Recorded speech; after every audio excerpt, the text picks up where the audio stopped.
Hello, everyone, and welcome to another episode of the Collision Vision, driven by Auto Body News. As always, I'm your host, Cole Strandberg. I was able to attend the 2024 national meeting for iCar just a short time ago, and two presenters absolutely spoke my language and the language of the Collision Vision, and I figured they were a must feature here on the show. Today's guests are Dara Goroff, iCar's Vice President of Planning and Industry Talent Programming, and Arianna Sherlock, Senior Marketing Director for iCar. The two of them talked about talent programming, collision careers, and how we're going to recruit and train the next generation of collision repair talent. And that's exactly what we're going to talk about today as well. Enjoy the show.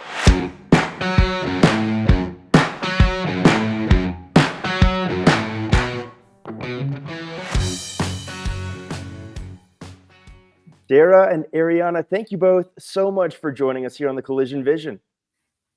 Hey, Cole, we are so excited to be here.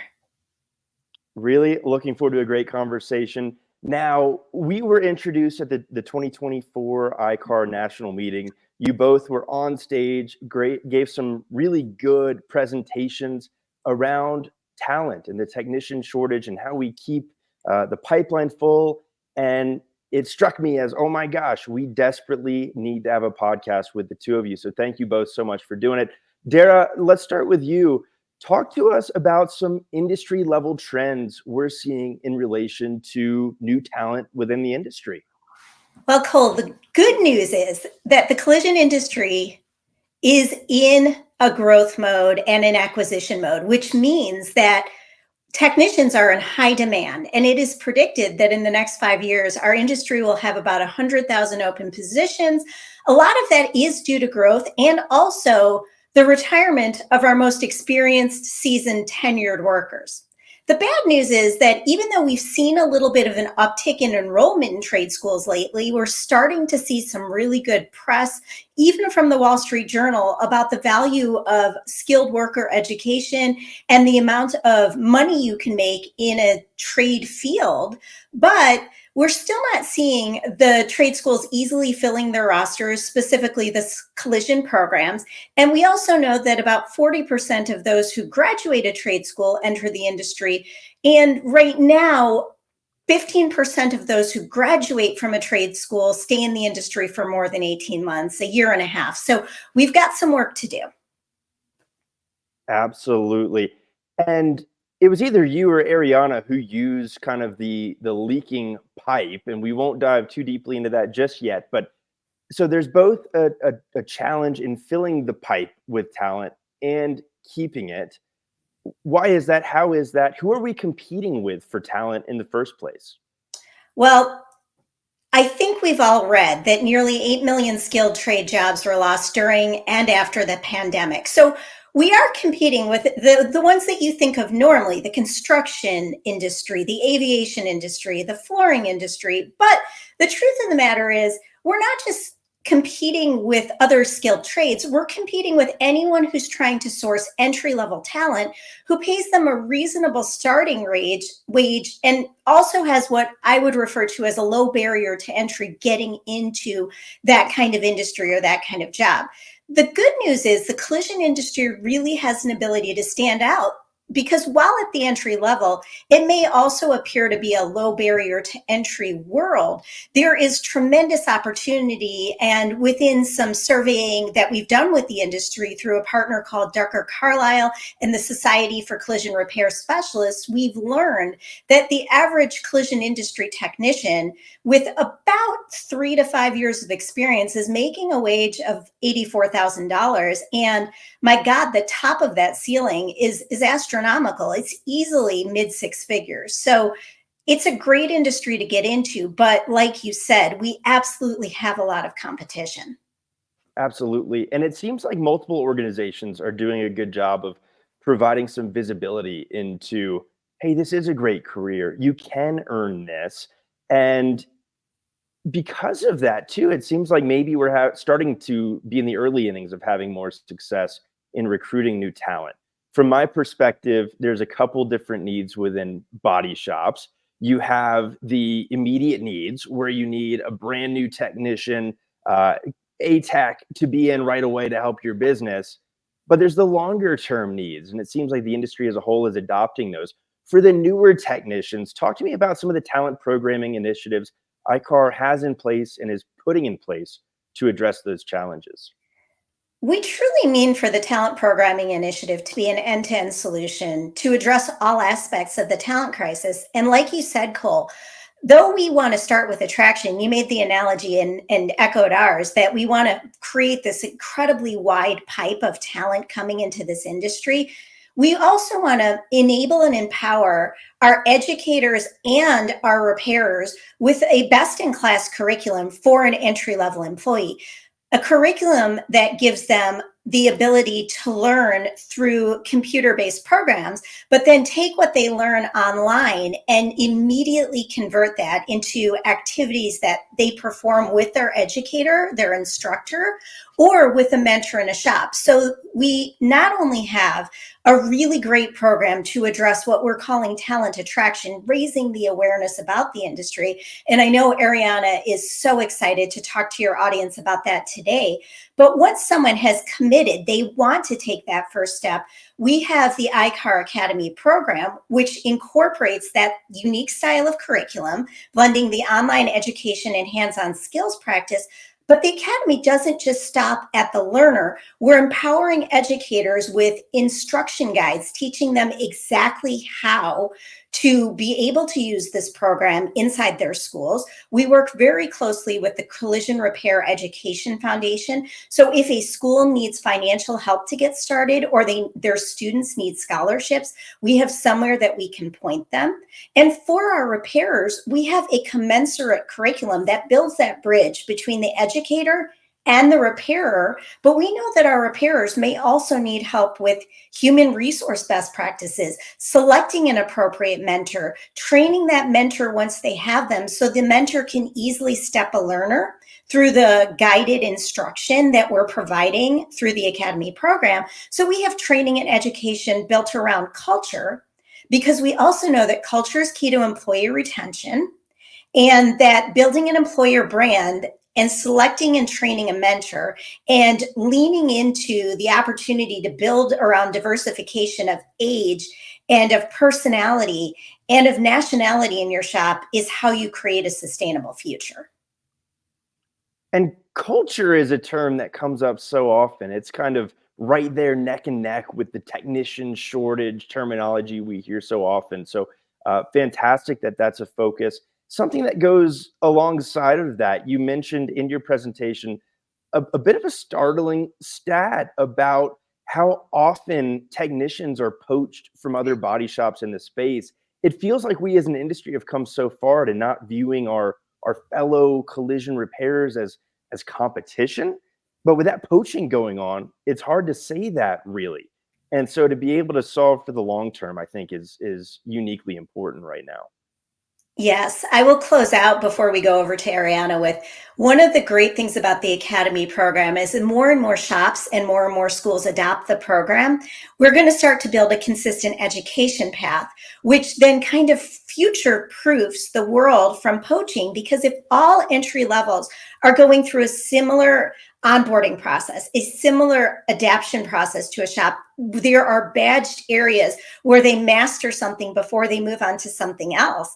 It means if they do choose to go across the street to another shop, maybe it's closer to their home, they don't have as many impediments to get there. You know that what you're getting at an entry level is a known entity, and the person you bring forward to your shop at an entry level goes through the same process. So hopefully, even if poaching can't be fully eliminated, we can make sure that the impact of poaching is greatly mitigated across the industry.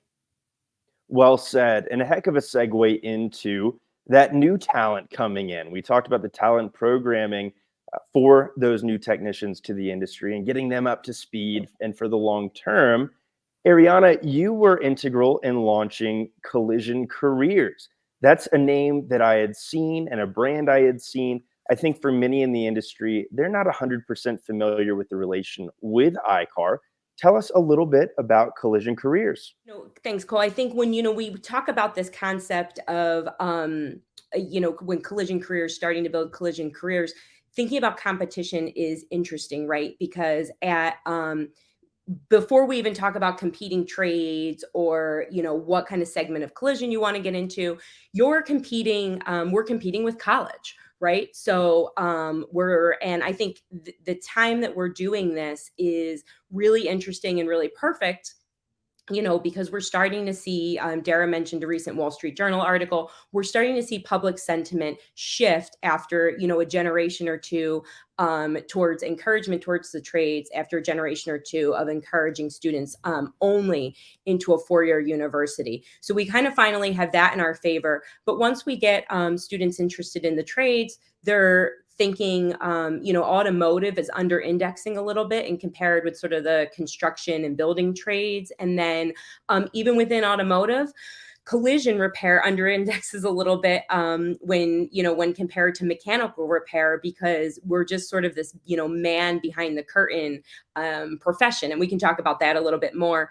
But so when iCar determined that we were the right ones, because of this position we kind of sit in, of neutrality and as kind of a unifier of the different segments of the industry to start collision careers, we really wanted to create a platform from which we could attract and educate about the many different aspects of the career. I actually heard a story, over the weekend when we were together and this really resonated with me, right? Because a shop owner said, one of the problems we have is that a shop needs a structural tech. So he just takes the next person to come off of the street and decides that he's going to be a structural tech, right? And then we're surprised when he, to Dara's point about, retention, when he doesn't stay in the industry. When you think about what the process should really look like, and all of the different places that we can put people of many kind of talents and skills and abilities to work, there's no reason why we should be, sort of pigeonholing people into one career. So we really built collision careers as this platinum, where we had comprehensive resources. We can talk about the different types of roles. We can talk about the different types of talents that can be put to work, and those different could be put to good use. And we just really wanted to use it to unite the industry. There are a lot of other efforts going out there. So we're not competitive with anyone. We're collaborative with everyone. Just like, we're not going to win by competing, just like the shops aren't going to win by competing against each other for talent. We've got to work together to collaborate and solve this need. And collision career sees itself as, now at the forefront of doing that, because we're really marketing the industry, not iCar or a specific shop or school. Well, that's a good point. It's an industry resource. And what we talked to Dara about was training and pushing technicians through kind of that funnel into their path of becoming a grade A collision repair technician. From my understanding, what Collision Careers is doing is making sure that top of the funnel is full of talent. And it's why I wanted you both on here together, because they go hand in hand so well. Something that struck me when talking about Collision Careers was the approach that you and your team are taking toward marketing to generate interest by new technicians. And you mentioned kind of taking a consumer marketing approach, and I think that's so different. Talk to us about that approach and that new age approach that's going on. Yeah, and that's right, cool. We look, because we really do think what we're doing is a really, really different approach in this space. So we are really, truly, collision repair. We have an awareness problem more than anything else, right? We talked that, as a child, you have you have visibility and you have exposure to certain types of careers, like your doctor. Your doctor's the first professional you meet when you come into this world, right? And you spend your whole childhood going at a regular interval, seeing his credentials on the wall, knowing that he's safe and trusted. His lab coat with his name and his title reinforces that.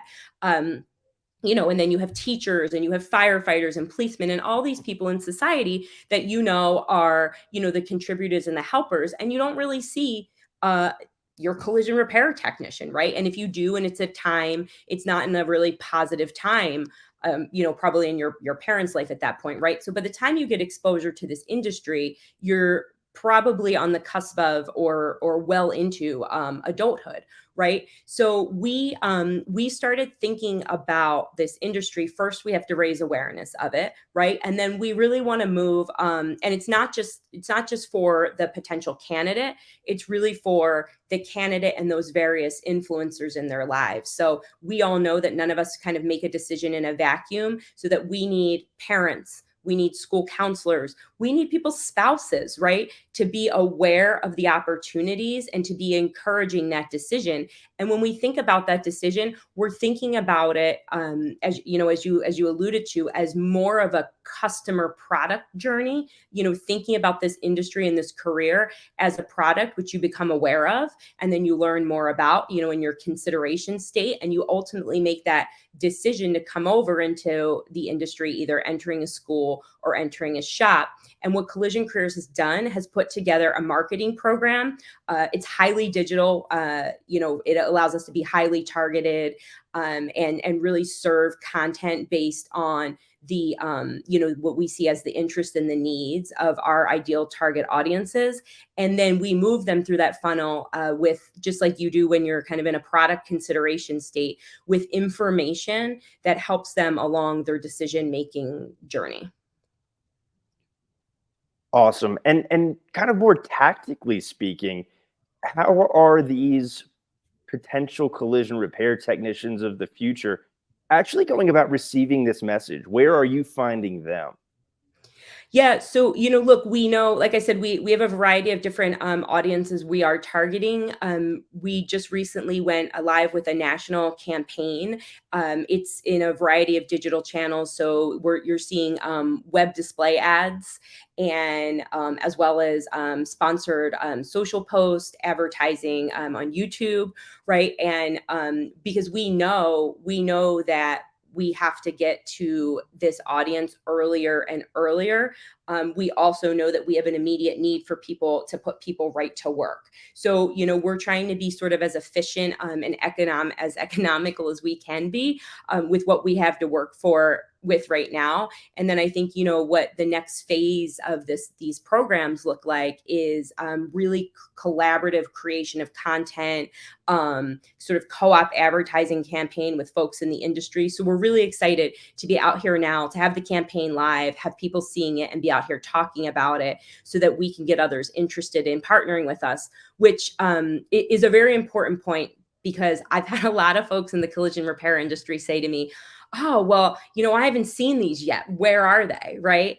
And the funny thing about that, my response is always that if you're in the collision industry and you're seeing them, then we have a problem with the advertising agency, right? Because they're not for those that are already in the collision industry. They're for those that we want to bring in. That said, we have a variety of social channels. We have our website at collisioncareers.com, where you can kind of go and see this content.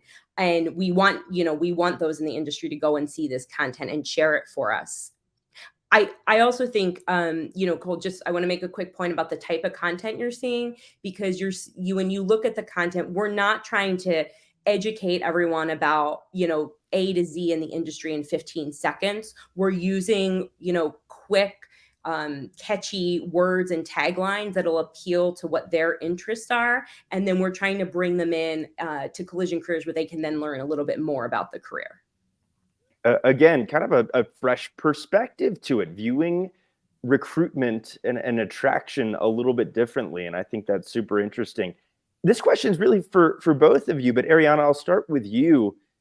How has that shift been over the last kind of 2-3 year period of time on how we view recruitment as an industry from iCar's perspective and from the shop level?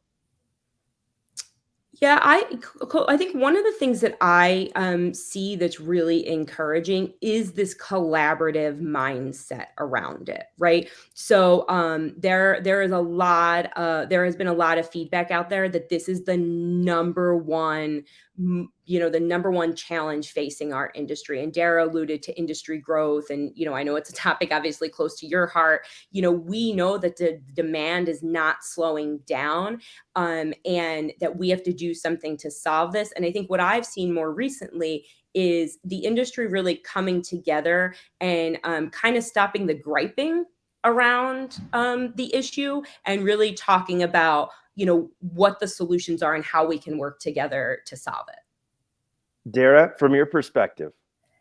One of the things I think that is the biggest sea change that I have seen, and I am so proud of the Collision Careers platform, because in the past, when we tried to bring people into a trade, when we tried to bring them into the collision industry, we would tell them all about the technical details of a repair. We might describe your average workday. And what we started to realize is we're never going to win the future by being technical and keeping our audience at a distance. So one of the things that I think is absolutely wonderful is, instead of talking technical, you repair a car by doing this, first put your protective equipment on.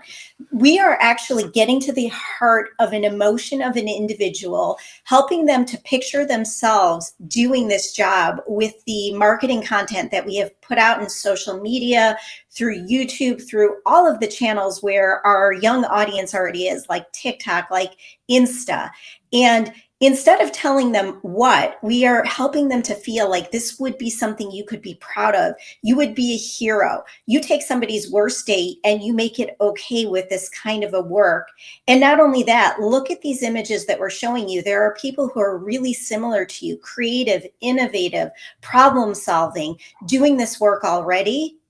So please come and join us, rather than let me tell you all of the technical details and all of the facts, because I don't know if you've ever made a purchasing decision or a lifestyle decision based on facts, but I don't. I make that decision based on how I think I'm going to feel when I put this shirt on. Well, I was just going to say, Dara, right? None of us makes a purchase decision by reading the instruction manual for the item, right? You see something, and more today, we're seeing a 15-second video that hooks us, and then we're clicking to explore a little bit more, right? And then we're educating ourselves, and then we're deciding to push the button or not, right? So and when you talk, Cole, you alluded to that kind of consumer and marketing approach. That is exactly what we're trying to do. Absolutely. Well, we view this industry through the lens of like where we come from. And so much of this industry is technical. That's what they're passionate about. They think others will be too, and they will, but that's Right. not the hook, right? That's not the hook. So this one's also for both of you, but I'll start with Dara this time. If you're a shop owner listening to this conversation, you say, this is awesome. Happy that someone's working on the macro to help solve this issue for the long haul. But for me, what do I do to solve it for my organization now? Well, what I'd love to say to the shop owner is we've got solutions for you. So please come to us, talk to iCar, and make sure that whatever your needs are, whether you need help on the attraction side and you want to learn how to take advantage of our social media content, whether you're getting ready to onboard entry levels and you want to get your mentors trained and ready for them, even if you're having trouble selecting a mentor or building an employer brand, we've got solutions for you, and we would love to see what we have that can assist you. The last thing I'll say is you also have things that you can do on your own. Culture is very much internal, and getting a pulse for how your current employees feel about the work that they do every day, about the people that they work with, about the benefits that you provide to them is a fantastic idea, because once you know the current state, it gives you opportunity to figure out what you want to improve on as an employer so that you can stand out from all those other industries that we talked about, the aviation side, the automation side, and really make your collision repair center an employer of choice. Well said. Arianna, your perspective. Yeah, I think, Cole, we really built this to be totally, open source, right? So the whole reason we created this platform was not to bring people into iCar, right? They don't these technicians that we're helping attract and to bring into the industry, they don't convert to iCar. They convert to a school or a shop, right? So we built this as a resource for the shops and the schools. And because we know that, look, I mean, I know what the demands of working in that environment feel like. You don't have the time, in smaller networks, smaller shops don't have the resources to build a talent attraction brand and an apprentice program. And so we built these programs for them to use. So to Dara's point, we have the resources, we just want you to use them. So this for us now is about bringing that awareness to what we're doing so that we want as many people as involved as we can possibly get.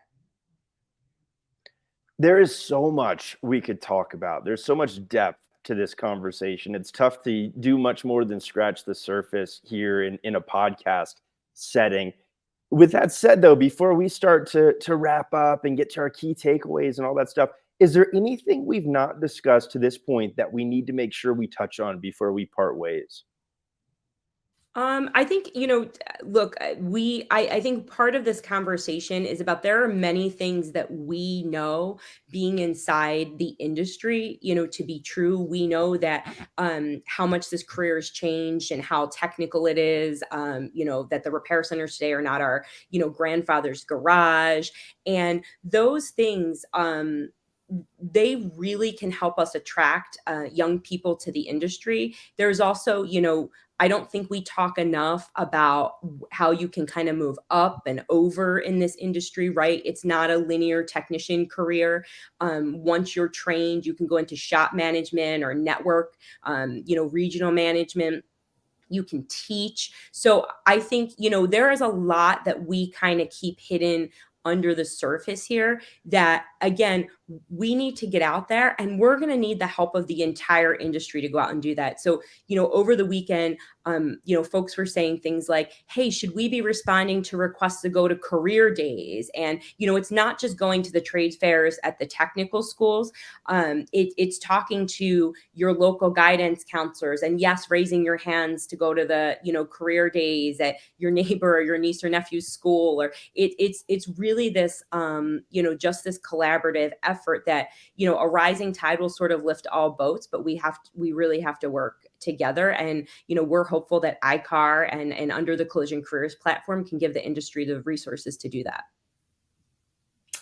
The one thing I'll add to that is we think of the talent crisis sometimes as an industry as a unilateral problem, meaning if we could just get butts in seats or people through the door, we're going to be okay.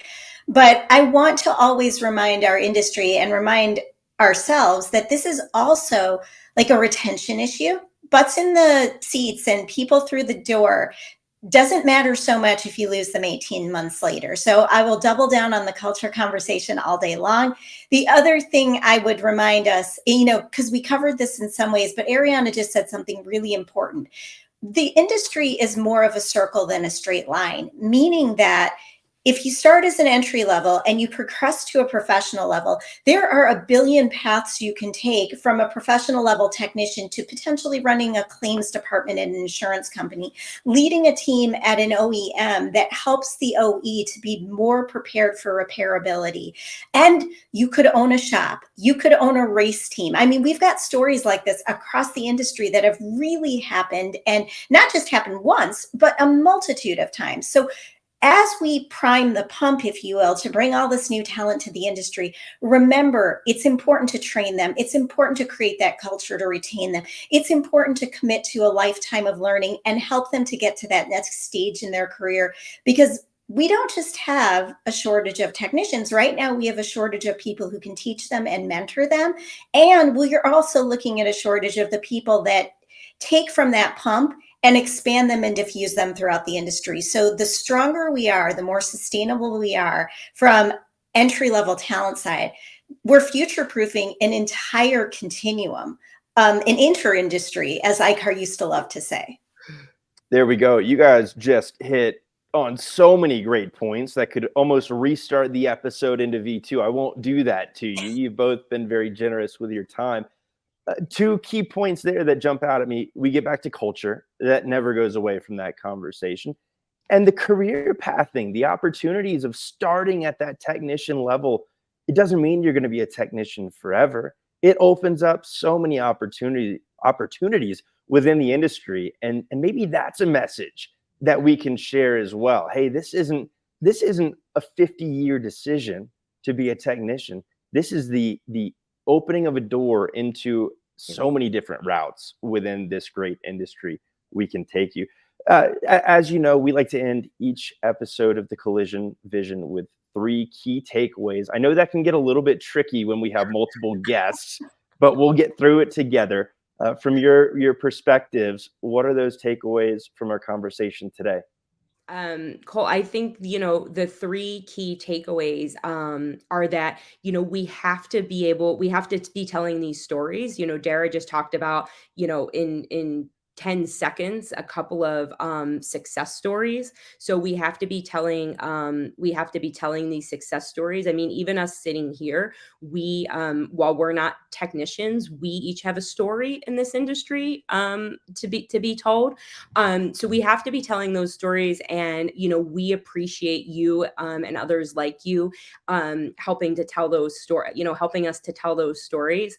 We absolutely need folks involved with us and this effort. iCar started it, but it's not going to sustain itself forever. It was always meant to be, to be collaborative, and it was always meant to be a partnership, and with others within the industry. And it took us a little bit of time, and I know the industry was a little bit impatient with us. It took us a little bit of time, but we felt like that time was well spent, because we really feel like, and we're getting the feedback that we did this right. So now is the time for us to partner. And the last thing I'll say is that we need to get outside of this industry. So we're very excited about a couple of Wall Street Journal articles, and some attention that the trades are getting. But we just cannot be an echo chamber within this industry, and we're attempting to do that through some of the advertising efforts that we have underway. But again, the more voices we have sharing this message, not just within this industry but outside of it, the better off we'll all be. I Fantastic. agree with everything Arianna said. I think, if to sum it up and to put an exclamation point on it, we will not be able to attract people to this industry without casting a net outside this industry. We have to make them feel an emotional connection to the work that we do and picture themselves doing the work that we do, which I think we are 100% on the right path with. We love to use the term, we want to create a got milk for collision repair. I think we have done it. But now what we need to do is take all of the good things that are happening inside of shops, inside of schools, and share that content, not just tell our own, not just make production commercials, but show the real world, because we want to build the bridge between picture yourself doing this and look at someone who looks just like you doing this. That's one. I think 2, consistency is key to onboarding entry-level employees. And as much as Arianna said, you might need a structural technician. So the first guy that shows up in your shop, or the first gal that shows up in your shop, you start pushing them towards that path. We'll get to retention when our entry levels are able to find their fit and be able to understand what work speaks to them and is most passionate in their souls. The way they do that is a consistent onboarding path where they get a little bit of a taste of everything going on in a shop. And then the last thing I'll say is, the stronger that we can be in attracting talent, training talent, retaining that talent, the stronger the rest of the industry will be as well. So we definitely want those partnerships. We want to walk this path with those who are looking for entry-level talent, schools and shops, but also those who benefit from our schools and our shops being stronger, like our insurers, like our OEMs, like our suppliers and our information providers. Dara, where can people learn more about the talent programming initiatives at iCar? So, two great resources. Right now, we've got collisioncareers.com, which will show you all of the great work that we're doing for attraction and has ways to connect with us over both social media or the good old fashioned way of submitting your email information through a form. Very innovative. Or if you really want to dig deep into what's going on with the Academy program, we've got two websites that are up right now. Well, one of them's going to be up very shortly, but it is iCar Academy /schools and /shops. I said that really fast. I know that's not incredibly helpful. So what we'll do, Cole, is Arianna and I will provide you with all of the links that you need that you can publish with this podcast. Fantastic. Yep, they'll all be in the show notes. For folks who want to contact you or your team for any questions they might have, where can they get in touch with you? So Dara.Goroff at iCar.com. And Arianna with 2 N's, .Sherlock, like Holmes, at iCar.com. I often say we're pretty easy to find. LinkedIn, anywhere, just please reach out. And us or a member of the awesome team we have will get in touch with you. Awesome. And similarly, we'll make sure to load up the show notes with some valuable links.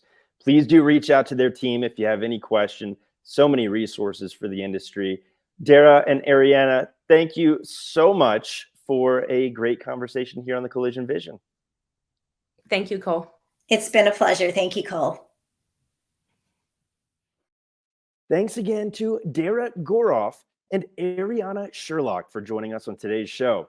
I thought it was a fantastic conversation that covers one of the hottest topics today, that being the technician shortage, and more specifically, how we as an industry are working together and can work together to solve the challenge. Given we had 2 guests, we were blessed with 6 actionable key takeaways. For the sake of time, I won't go over them each individually here, but I do encourage you to go ahead and give the last minute or 2 of the show another watch if there's anything you missed. Some really good, really actionable takeaways to wrap up the show with 2 great guests. That's all for today's show. If you enjoyed it, please be sure to give us a follow or leave us a comment wherever you enjoy your podcast and on YouTube, where the Collision Vision now lives in video form. On behalf of the Auto Body News team and myself, thank you for coming along for the ride.